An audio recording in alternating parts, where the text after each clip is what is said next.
شفقت وہیں ہوتی ہے جہاں کوئی غلطی ہوتی ہے، درگزر وہیں ہوتا ہے جہاں کوئی کوتاہی۔ عورت اطاعت کرے، فرما برداری کرے، اس کو حکم ہے، خامن درگزر کرے، شفقت کرے، اور کوئی کوتاہی دیکھے، کوئی غلطی دیکھے، اس پر پردہ پوشی کرنے کی کوشش کرے۔ یاد رکھیں اعلیٰ حضرت فاضل بریلوی رحمۃ اللہ علیہ فرماتے ہیں جو مردان خدا ہیں، جو اللہ کے بندے ہیں، جو مردان خدا ہیں، فرمایا ان کا طریقہ تو یہ ہے کہ وہ اپنے گھر والوں کی بڑی بڑی غلطیاں معاف کرتے ہیں، بڑی بڑی کوتاہیاں، بڑی بڑی۔ حضرت ابو الحسن رحمۃ اللہ تعالیٰ علیہ، جناب ابو الحسن خرقانی بہت بڑے درویش صوفی گزرے اور صاحب بصیرت اور زندہ اور بیدار مغز صوفی تھے، صرف ہو والے صوفی نہیں تھے۔ ان کو خبر ہی نہیں کہ معاشرے میں میں کھٹکتا ہوں دل عالم میں کانٹے کی طرح، اور تو فقط اللہ ہو اللہ ہو اللہ ہو۔ حضرت ابو الحسن خرقانی خانقاہ بھی آباد کرتے تھے، اور معاشرے میں کبھی ظلم ہوتا تھا تو بادشاہوں کا جا کے حقہ پانی بھی بند فرما دیا کرتے تھے۔ بڑے بیدار مغز اور بیدار ذہن صوفی تھے۔ حضرت باجید بستامی رحمۃ اللہ علیہ کے سجادہ تھے، اور محمود غزنوی آپ کا مرید تھا۔ اب بہت صاحب بصیرت بادشاہ ہوا ہے، وہ آپ کا خدمت گزار تو حاضر ہوتا تھا۔ محمود غزنوی کہتے ہیں جب میں پہلے دن گیا تو بابا جی مجھے اٹھ کے نہیں ملے، بیٹھے بیٹھے سلام کیا، واپس آنے لگا تو مجھے چھوڑنے آئے میری سواری تک، تو میں نے کہا حضرت جی جب آیا تھا تو پوچھا بھی نہیں اور اب چھوڑنے آ گئے۔ تو فرمانے لگے جب تو آیا تھا تیرے اندر تکبر تھا، تو کہتا تھا مولوی بادشاہوں کو اٹھ اٹھ کے ملتے ہیں اس لیے نہیں ملا، اور اب تو سوچ رہا ہے کہ نہیں سارے مولوی ایک طرح کے نہیں ہوتے، اس لیے میں تیری عزت دینا تیرے لیے ضروری سمجھا ہے، اس لیے تجھے چھوڑنے آیا ہوں۔ حضرت ابو الحسن بڑے صاحب بصیرت آدمی۔ ایک آدمی یمن سے آیا کئی 100 کلومیٹر کا سفر طے کر کے ملنے، اس نے دروازے پہ دستک دی، حضرت کے گھر کے دروازے، بادشاہ کے پیر ہیں۔ اندر سے بی بی صاحبہ بولی کون ہے دروازے پہ؟ فرمایا میں یمن سے آیا ہوں یا مصر سے آیا ہوں، بڑی دور سے ملاقات کرنی ہے۔ حضرت صاحب کدھر ہیں؟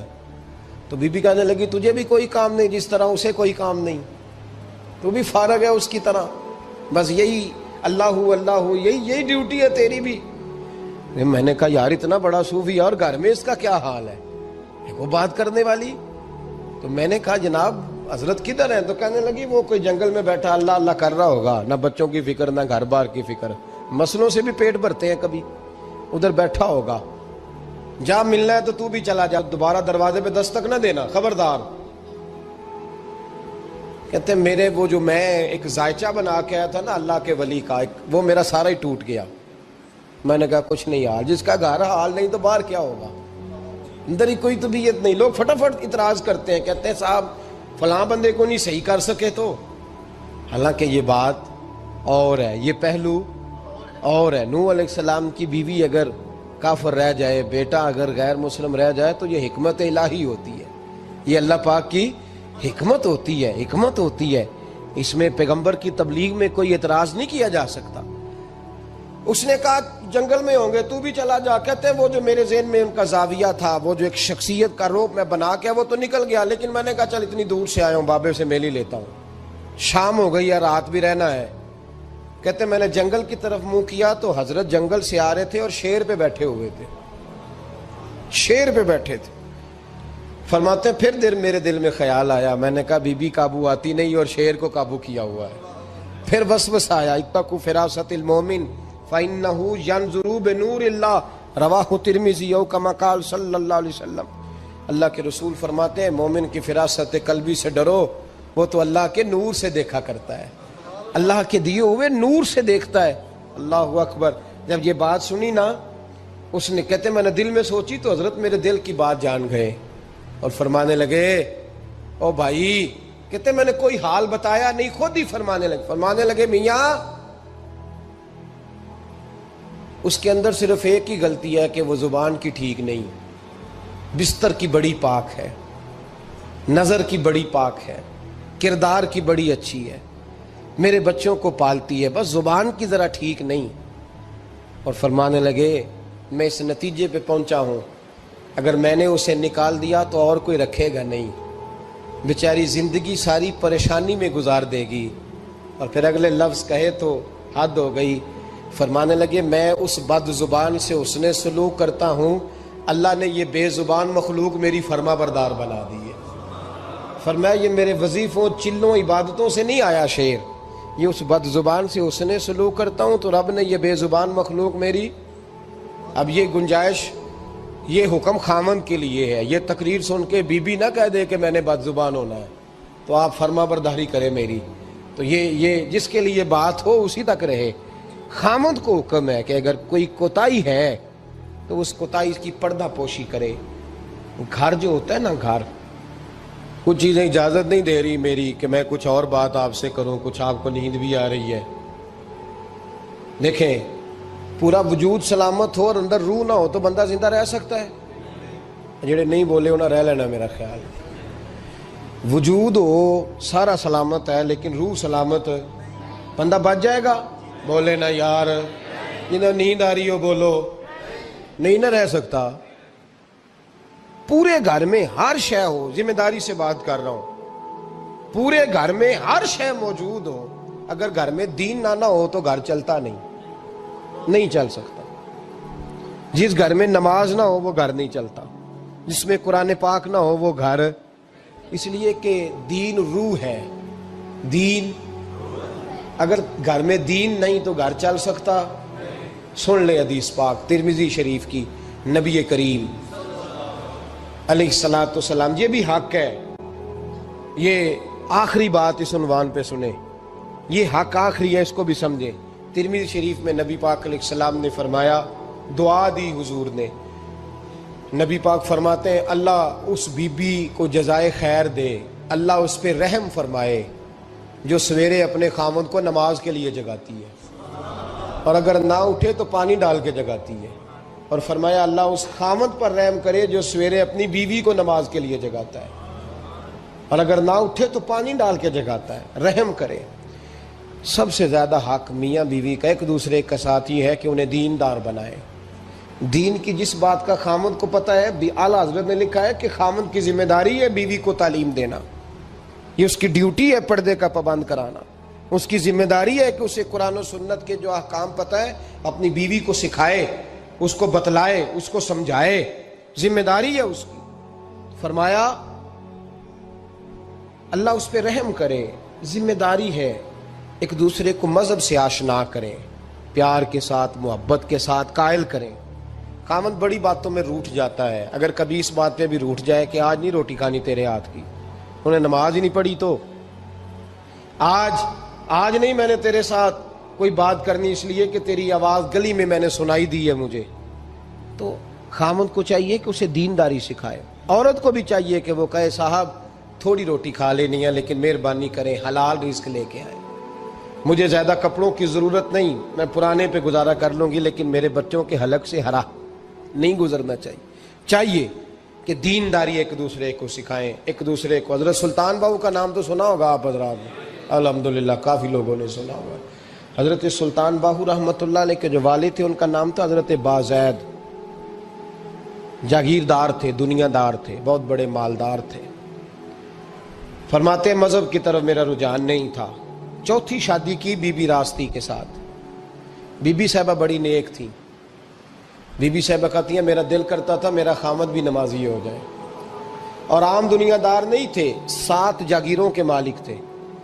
بڑا مشکل ہوتا ہے.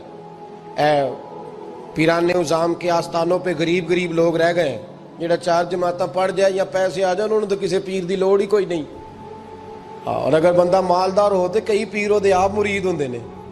وہ کہتے ہیں مینوں آپ کنے پیر سلوٹ کر دیں. ایک صاحب نے میری ایک دفعہ افطاری کی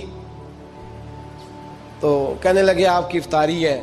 اس جگہ ایک اجتماع سے میں نے بیان بھی کرنا تھا تو واپسی پہ ان کے ہاں انہوں نے مجھے فوٹویں دکھانی شروع کر دی. اب یہ بھی ایک مسئلہ ہے نا، کیا کہتے ہیں اس کو، سیلفی.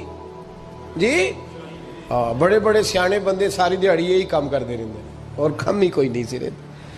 تو وہ مجھے تصویریں دکھانے لگے. اے پیر صاحب دی بھی میں دعوت کیتی، اے پیر صاحب دی بھی میں دعوت کیتی، اے پیر صاحب دی بھی میں دعوت کیتی، اے پیر صاحب دی بھی میں دعوت. 14-15 پیر مجھے گنوا دیے. تو کھانے تو بعد مینوں کہنے لگے کہ تسی دوبارہ کدو آؤ گے. میں کہا جدو تسی 200 بندے نو میرا بھی نام دس لو گے ادو آ جاؤں گے. اب مالدار آدمی ہے نا، تو اب بعد میں مجھے ایک دو دفعہ انہوں نے فون کیا، میں کیا وہ بڑے بڑے پیران دی اس لسٹ میں اپنا نام نہیں شامل کرانا چاہتا، میں نے تو نہ چھوٹے چھوٹے جی رہن دے بھائی، ہم بچتے ہیں اس کام سے، بچتے ہیں ایسے آدمی سے۔ وہ کسی درویش نے کہا تھا جس کی ہر بات میں پوشیدہ ہو نشتر کی چبھن، ایسے ہر صاحب احسان سے ڈر لگتا ہے، بچنا چاہیے۔ تو مالداروں کے تو آپ بڑے مرید ہوتے ہیں، کئی پیر حاضریاں دیتے پھرتے ہیں، کئی مولوی دستے نگر ہوتے ہیں، معاذ اللہ، اللہ خودداری اور عزت نفس عطا کرے، آمین تو کہہ دیجئے، دینداری کے اللہ توفیق عطا فرمائے۔ تو بہت بڑے جاگیردار تھے حضرت سلطان باہو رحمۃ اللہ علیہ کے والد۔ بی بی شیبہ کہتی ہے نمازی بنانا تھا خاوند کو۔ کس کو؟ کس نے؟ بولے، کس نے نمازی بنانا ہے؟ اور بیوی کو کس نے بنانا ہے؟ پکی گل نے نہیں؟ میں کونسلر صاحب نو میں کیا ماشاءاللہ جیت گئے ہو؟ کہندے ہاں جی۔ میں کہندے جی کوئی حکم ہوئے تو میں دسو۔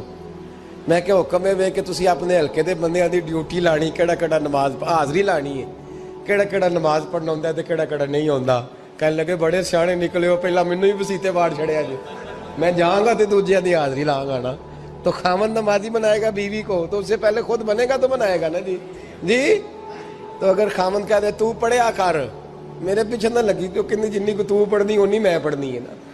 تو میں آج میں ایک دوست کو کہہ رہا تھا، میں کہہ رہا تھا بچے وہ کام نہیں کرتے جو آپ کہتے ہیں، اور میں نے جمعے میں بھی کہا تھا بچے وہ کرتے ہیں جو ہمارا عمل دیکھ کے بچے چلتے ہیں، صرف بات پہ عمل نہیں کرتے۔ بی بی راستی کہتی ہے میں نے ٹھان لی کہ میں نے اس جگیردار کو، وڈیرے کو، اس موٹے بڑے چودھری کو میں نے نمازی بنانا اور بنا کے دکھانا ہے نمازی۔ بی بی صاحبہ کہتی ہیں کہ وہ جس خاتون کی بھی باری ہوتی تھی، 4 بیویاں ہوتی تھیں، وہ اس کا حق ادا کرتے تو بعد میں اپنی خوابگاہ میں جا کے آرام کرتے۔ ان کا جو خادم تھا ملازم، وہ رات کو دودھ کا پیالہ انہیں دینے جاتا تھا، سونے سے پہلے ان کے پاس دودھ کا پیالہ پہنچتا تھا۔ تو بی بی صاحبہ کہتی ہیں میں نے رات کو ملازم سے کہا دودھ دینے تو نہیں جائے گا، میں جاؤں گی۔ کہ میں آدھی رات کو دودھ کا پیالہ لے کے حاضر ہوئی۔ تو کیسے آئی؟ میں نے کہا بی بی ہوں، آ گئی ہوں، تو اب مہربانی کریں۔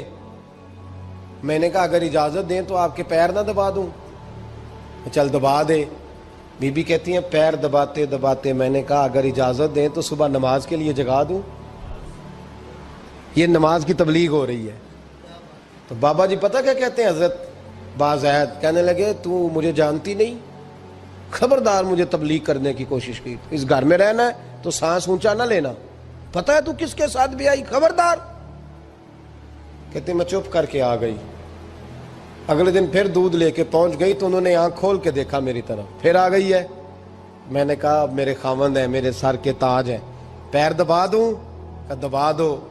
کہتے ہیں میں نے 10 منٹ پیر دبائے تو میں نے کہا اگر جان کی امان پاؤں تو فجر میں جگا دوں؟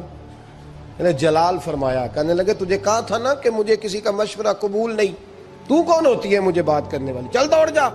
بی بی صاحبہ کہتی ہیں میں 10 دن جاتی رہی۔ کتنے دن؟ انہوں نے سختی بھی کی، برا بھلا بھی کہا، اور کئی دن یہ بھی کہا کہ کل آئی تو پھر یاد رکھنا۔ کہتی ہیں 10ویں دن میں گئی تو حضرت بازید کہتے ہیں میرے دل میں خیال آیا یہ جان چھوڑنے والی نہیں، یہ باز نہیں آئے گی، اور چلو ہے بھی تو میری بیوی، غلط بات بھی کوئی نہیں کر رہی، کہہ بھی نماز کر رہی ہے۔ کہنے لگے اگر میں سویرے اٹھ جاؤں تو پھر دوبارہ تو نہیں آئے گی، تو دوبارہ تو نہیں آئے گی۔ یہ دیکھیں میاں بیوی کا آپس میں رشتہ، سویرے اگر میں اٹھ جاؤں نماز کے لیے تیرے کہنے پہ تو میری جان چھوڑ دے گی تو؟ بی بی صاحبہ کہنے لگی میں دوبارہ نہیں آؤں گی، آپ مہربانی کریں سویرے اٹھ جائیں۔ کہنے لگے چل تو میری بیوی ہے، ایک بار مان لیتا ہوں تیری بات، سویرے جگا دینا۔ بی بی راستی کہتی ہے میں پہلے سو کے اٹھا کرتی تھی، وہ رات میں سوئی نہیں، کہتی میں ساری رات رو کے گزار دی، ساری رات، اور بیدار رہ کے گزار دی۔ سویرے فجر کے وقت پانی گرم کیا، بغل میں مصلی لیا، خامد کو بیدار کیا، وضو کرایا، اور کہتی ہیں جب وہ اللہ اکبر کہہ کے سنتوں کی نیت باندھی تو میرے اس طرح آنسو گرے جیسے سیلاب آتا ہے اور دریا کا بند ٹوٹتا ہے، اور میں نے رو کے کہا مولا میرے اختیار میں یہیں تک تھا، میں مصلی پہ کھڑا کر سکتی ہوں، میں دل تو نہیں نہ بدل سکتی، وہ تیرے قبضے میں ہے، مقلب القلوب ہے، فضل کر اس کا دل بدل دے۔ فرماتی ہیں میں روتی رہی، 2 رکعتیں پڑھ کے میری طرف دیکھا تو فرضوں کی نیت باندھ لی، اور 2 فرض پڑھ کے پھر میری طرف دیکھا، کہنے لگے خبردار سویرے جگانے آئی تو۔ میں نے کہا جی نہیں جگاتی۔ میری طرف دیکھ کے کہنے لگے تو نہیں جگائے گی آج کے بعد میں تجھے نماز کے لیے جگایا کروں گا، میں تجھے جگاؤں گا۔ آپ فرمانے لگی وہ نمازی بن گئے، میں پہلے ہی نمازی تھی۔ جب ان 2 نمازیوں کا ملاپ ہوا تو اللہ نے سلطان باہو جیسا بیٹا عطا فرمایا، سلطان باہو جیسا بیٹا عطا فرمایا۔ میرے بھائی، میاں بیوی ایک دوسرے کو دیندار بنائیں گے، ایک دوسرے کو نمازی بنائیں گے، وہ ایک دوسرے پہ، اور کس طرح کا؟ بڑا مشکل ہوتا ہے بیوی اپنے خاوند کی تعریف کرے، مشکل ہوتی ہے۔ اعلیٰ حضرت فاضل بریلوی رحمت اللہ تعالی علیہ کی زوجہ، ان کا طریقہ یہ تھا کہ وہ اتنی شناسہ ہو گئی تھی، اعلیٰ حضرت لکھتے تھے تو وہ واقف ہو گئی تھی، وہ کتاب کا اعلیٰ حضرت فرماتے تو وہی کتاب اٹھا کے زوجہ لاتی۔ اس زمانے میں قلم بنتے تھے اپنے ہاتھوں سے، لوگ چھری لے کے اس کے ساتھ قلم بنایا کرتے تھے، تو قلم بنا کے سیاہی رکھتی، کاغذ کئی دفعہ ڈانٹ دیتے، اعلیٰ حضرت کئی دفعہ ڈانٹ دیتے، لیکن اماں جی سنتی۔ وقت وصال آیا تو ایک دن فرمانے لگے حامد رضا کی ماں، تو نے ساری زندگی مانگا کچھ نہیں، تو نے میری بڑی نوکری کی، میرے دین کے کاموں میں سب سے بڑی مددگار تو تھی، چل کچھ چیز مانگ لے۔ جب دین کے رشتے ہوتے ہیں تو پھر معاملے بھی دینداری کے طے ہوتے ہیں، کچھ مانگ لے۔ بڑا کچھ مانگ لیتی ہیں نا بیویاں، بڑا کچھ۔ اعلیٰ حضرت کی زوجہ کیا کہتی ہیں میں نے آپ کو صبح و شام دیکھا ہے، میں نے آپ کے دکھ سکھ دیکھے، خوشی غمی میں آپ کا رویہ دیکھا ہے، میں نے آپ کو ہمیشہ دیندار اور پرہیزگار پایا ہے، اگر مجھے کچھ دینا ہے تو ہاتھ اٹھا کے میری بخشش کی دعا کر دیں، اور اگر صبح قیامت مجھے ضرورت پڑی تو میری سفارش کر دیں گے۔ اعلیٰ حضرت رو پڑے، یہ دینداری کے رشتے ہیں، رو پڑے۔ فرمانے لگے تیرے ساتھ وعدہ ہے، مصطفیٰ کریم صلی اللہ علیہ وسلم کے صدقے احمد رضا جب جنت میں جائیں گے تو تجھے ساتھ لے کے جنت میں جائیں گے، ساتھ لے کے جائیں گے۔ تو بھائی دینداری بنائیں، ہن لباس لکم وانتم لباس لہن، وہ تمہارا لباس ہے اور ان کا لباس ہو۔ رمضان شریف آ رہا ہے، ارادہ کر لیں کہ تراویحیں ساری جماعت کے ساتھ پڑھنی ہے، پڑھیں گے انشاءاللہ تعالی۔ نوجوانوں سے میری گزارش ہے، جوان بچوں سے، ضروری کوئی مذہبی چیز آپ نے دیکھنی ہو، سننی سنانی ہو تو ٹھیک ہے، ورنہ رمضان میں موبائل استعمال نہ کریں، مہربانی فرمائیں، ارادہ کریں۔ اگر کبھی مجبوری بن جائے نا تو ہسپتالوں میں بھی 2-2 گھنٹے بندے کو ایک ٹانگ پہ کھڑے ہونے پڑ جاتا ہے، پاسپورٹ کے دفتر لوگ کھڑے رہتے ہیں، شناختی کارڈ کے دفتر کھڑے رہتے ہیں۔ ارادہ کرو قرآن پاک سننے کا، اور مسجد میں حاضر ہو کے با جماعت 20 تراویحیں پوری پڑھو، اور عشاء سے پہلے آؤ، سنتیں ادا کر کے مسجد میں نماز پڑھو۔ روزہ کوئی شیطانی وسوسہ قریب نہ آنے دو، روزے رکھنے ہیں اور انشاءاللہ رکھنے ہیں، پورے رکھنے ہیں۔ مزدور آدمی جو مزدور ہے وہ کہتا ہے میں مزدور ہوں، میں کیسے رکھوں؟ او خدا کے بندے، رب تعالیٰ نے تیرے اوپر فرض کیے ہیں، وہ کہتا ہے میں وہ چیز فرض کرتا ہی نہیں جو تو اٹھا نہ سکے، اس کو پتا تھا ہم رکھ لیں گے تبھی فرض کیے نا، اور مزدور کو تو اللہ اجر بھی زیادہ عطا کرتا ہے، کسی وسوسے پہ نہ لگے۔ اور قرآن، یہ 2 باتیں ہو گئی، روزہ اور تراویح، اور تیسرا دن کے 2 حصے کریں، جو وقت بچ جائے اس کے 2 حصے کریں، آدھے حصے میں قرآن پاک پڑھنا ہے اور آدھے حصے میں درود و سلام پڑھنا ہے، یہ وظیفے پکے کر لیں۔ اور جو لوگ غریبوں کی مدد کرتے ہیں، مسکینوں کی، یتیموں کی، ان سے میری گزارش ہے کہ وہ مہربانی کریں تو 1 رمضان کو لوگوں کے ساتھ تعاون کریں۔ کس تاریخ کو جی؟ بولے قاری صاحب نے سوٹ کدن دین دے ہو جی، تاکہ کوئی درزی سی کے نہ دے وے، ایک ادھر پاہن آنا لے وے سوٹ، مولوی بھی نواں، یہ ساڈا مولوی یہ تے پرانے دی چنگا لگتا ہے، اور پہلے دے میاں یہ کام بھی پہلے کریں تاکہ وہ سلا لیں اور سلا کے پہن لیں۔ میری باتوں کی سمجھ آ رہی ہے آپ حضرات کو؟ غریب کے ساتھ، مسکین کے ساتھ، جس کے ساتھ بھی کوئی تعاون کرنا ہے وہ پہلے کریں، پہلے اپنے بچوں کو کپڑے بعد میں اور غریبوں کے بچوں کو پہلے، تاکہ وہ شریک ہو، رمضان میں شریک ہو، کسی کو سودا پہلے دیں، جو پہلے کرنے کے کام ہیں ان کو پہلے کریں، مہربانی فرمائیں۔ رمضان کی نیت کریں، ارادہ کریں، اپنے اندر ذوق پیدا کریں۔